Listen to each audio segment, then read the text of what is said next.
Okay, day 4, let's jump into our proofs. Recall, ways to prove sides are congruent is through the given, having common sides, so something that is reflexive, and definition of a midpoint or bisect. So that's to say that sides are congruent. Ways to say that angles are congruent is through the given. If I say something is an angle bisector, vertical angles, and then if we have parallel lines, using parallel line relationships, alternate interior, alternate exterior, corresponding angles. So remember Cpctc, corresponding parts of congruent triangles are congruent. If I say that these two triangles are congruent, I'm giving it, then you can say each part that corresponds is congruent as well. So AB here is congruent to, that's the first two here, DE. Leg BC is congruent to leg EF. And leg AC is congruent to DF, first and last. Similarly, we can look at the angles. So angle A is congruent to angle D. Angle B is congruent to angle E. And angle C is congruent to angle F.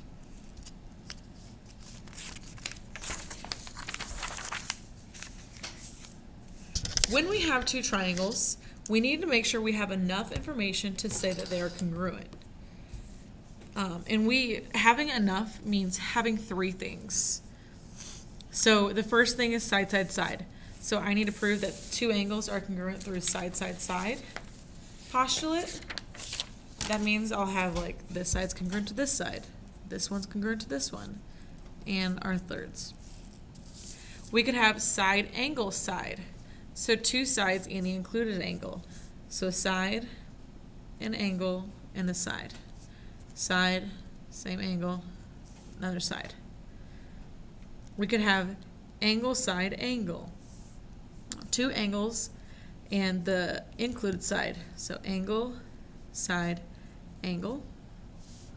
Similarly, angle, side, angle.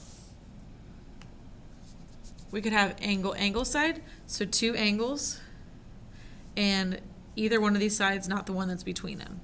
So I'll just do this one here. I'll give that one 2 marks to denote that they're not the same.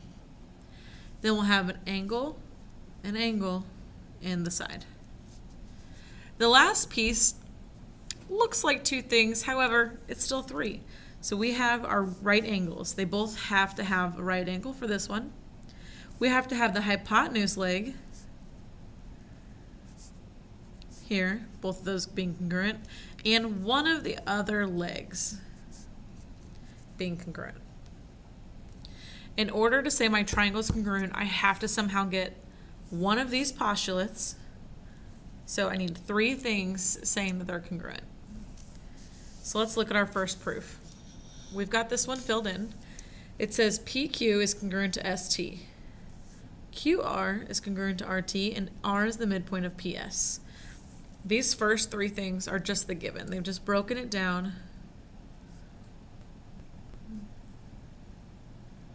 Okay, I'm going to cover up these last 2 steps. I'm only seeing 2 things that are congruent, and neither of them are right angles. So I know that I need at least one more thing. And I see that they're both sides. So 2 things with sides. So I'm looking up here. Which ones have 2 things with sides? Side, side, side, side, angle, side. So I've narrowed it down to these 2. Let's go ahead and draw on our picture and see if we can get any further. So PQ here is congruent to ST. QR here is congruent to RT. And then it says R is the midpoint of PS. Well, midpoint tells me that these 2 things are congruent because it's cut directly in the middle. So this next step that says PR is congruent to RS, how do we know that? Because of the word midpoint. So reasoning, definition of midpoint. I now have side, side, side. So I can say that these 2 triangles are congruent through the side, side, side postulate. When you're ready, flip it to the next page.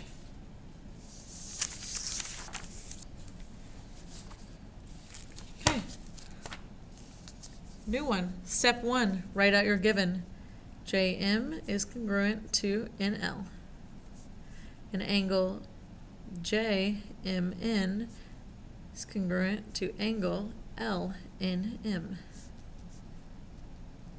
Remember, it's okay if we don't use all of the lines. Let's go ahead and draw on our picture and see what else we can have. So JM here is congruent to NL. Terrific.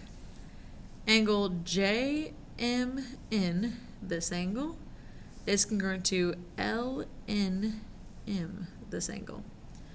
So I have a side and an angle. So either I need this angle here, J, somehow, this angle here somehow, or this side to sandwich angle, side angle, or side angle, side. So I know that M and N, that's the same line, so that's a common side for my two triangles. So I know that MN is congruent to itself because it's a common side.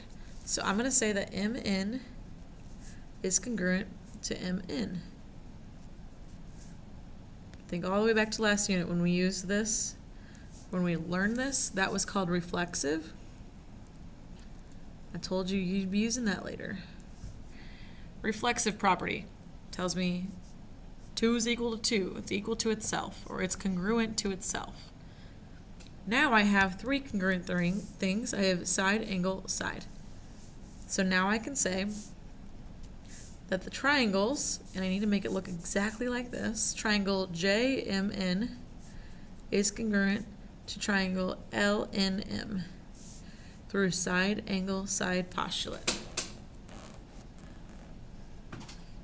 So I was just trying to prove the triangles are congruent. Number 3, here's my given, here's my prove. This time I'm trying to prove an angle is congruent to another angle. So what I need to do is, before I can do that, I need to prove that the triangles are congruent first. Just keep that note for yourself. This time I didn't leave any lines, so draw your own statements, reasons. I used 5 steps for this one. So just try to keep it a little organized. Your first step is just writing out your given, so go ahead and do that.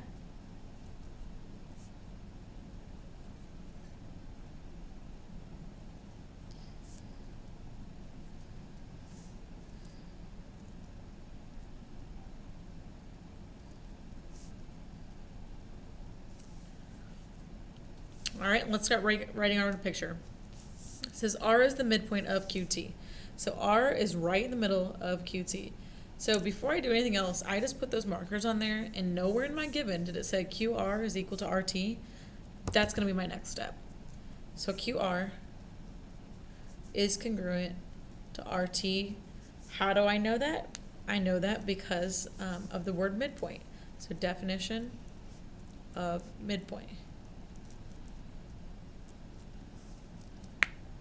Continuing with my steps up here. So it says QS here is congruent to ST here. Great, that's part of my given.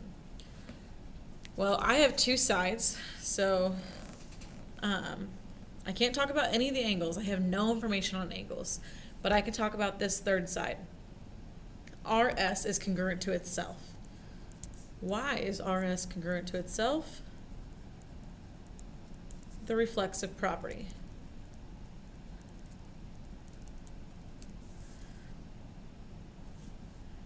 In order to prove that the triangles are congruent, I need 3 things saying that they're congruent.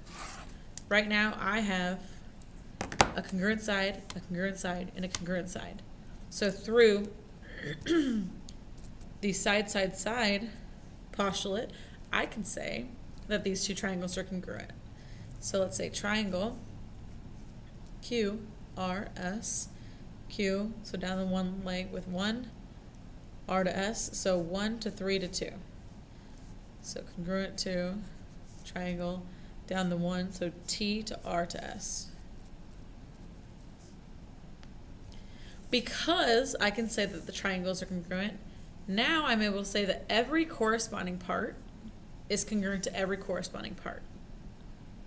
So I'm able to say that angle RQS, this mystery angle here, is indeed congruent to RTS, this angle here. Notice they're sandwiched between the 1 mark and 2 mark. So angle Q and angle T are the same. How do I know that's true? Corresponding parts, CP, are congruent. So corresponding parts of congruent triangles are congruent. Cpctc. Step 5 should look identical to this. Don't put angle Q and angle T. Must look identical. So angle RQS is congruent to angle RTS. When you're ready, flip it to the next page.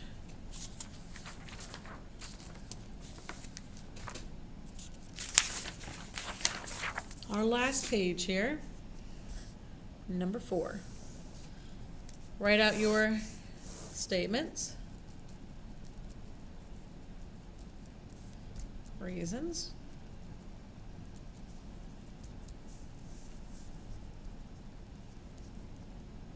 take a second and write your given.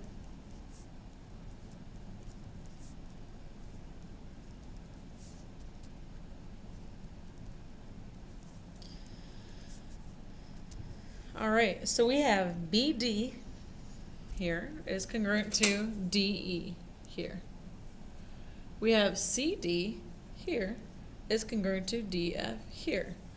I only need one more thing to say these two triangles are congruent because I have two congruency things.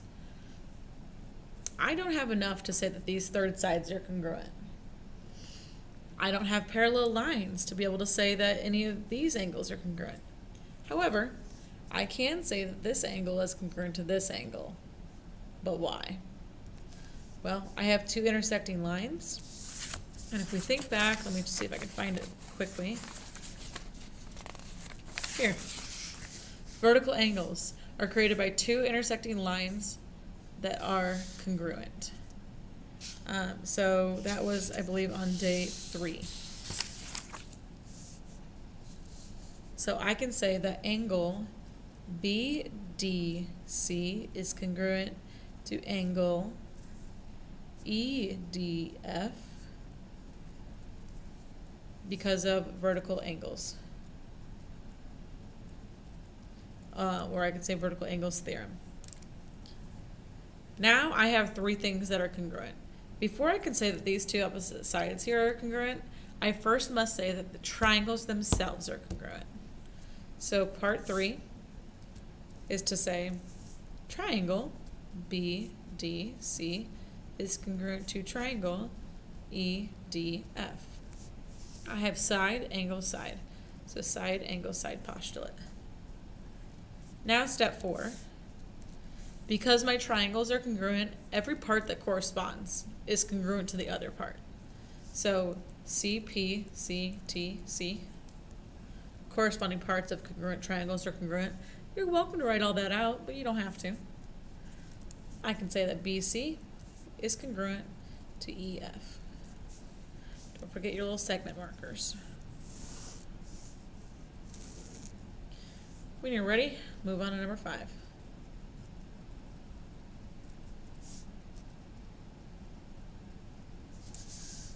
Okay, we have our given, and here's our proof. Our proof this time is triangles. 2 triangles are congruent. So we have it a little bit easier. We no longer have to say the Cpctc thing. Step 1, write your given. NL bisects angle KNM and angle KLM. Given. Alrighty. So what does the word bisects tell us? It says NL, this line here, is bisecting angle KNM. Bisect means it cuts it in half, meaning that this part is the same as this part, this angle. It's also, well, we can go ahead and write that down now. We drew in our picture. So let's go ahead and write angle KNL is congruent to angle MNL. How do we know that? Because of the word bisects, and it's an angle bisector. So definition of angle bisector. Step 3, let's deal with the other part. NL is bisecting angle KLM, meaning this angle is congruent to this angle. So angle KLN is congruent to angle MLN. Definition of angle bisector. We could have conjoined those in one step because they're the same reason. Step 4, I only have two things congruent, so I don't have enough yet. I can say that NL here is congruent to itself. So I can say NL is congruent to NL. Why? Reflexive property.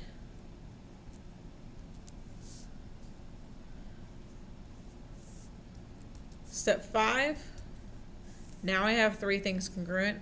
I have enough information to say the two triangles are congruent. So triangle NKL, and it should look identical to this up here, is congruent to triangle NML. Why? We have angle, side, angle.